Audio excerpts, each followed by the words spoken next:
So the state of Florida, once again, is showing what the difference between relatively good leadership can do for a jurisdiction, for a state.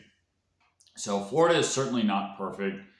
Some of the financial decision it has made, I'm seriously questioning. However, and there is some degree of corruption here as well.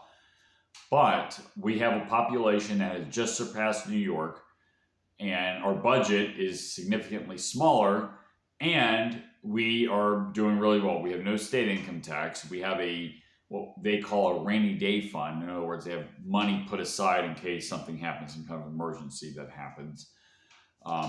And they've been successfully able to cut the budget many times over, and yet we got all the quote unquote services, public services that we've already had. So Florida's doing very well. It's improving it in the education area.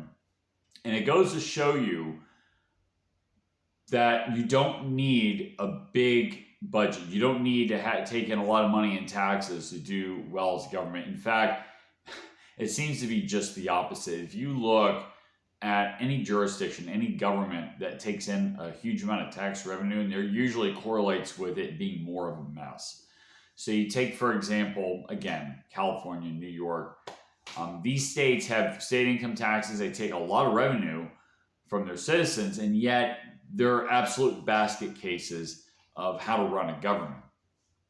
So, in business, usually, when a business takes in more revenue, it means that the business is doing something right, that it's doing well. For the government, it seems to be just the opposite. So intuitively, people just think, well, the government needs to take in more money to fix all the problems, but it doesn't work that way. Government's inefficient. It just isn't, it doesn't have the incentives to provide the services that a private business would. So Ron DeSantis was on Fox News. Pretty sure it was Fox. Yeah, it was Fox News.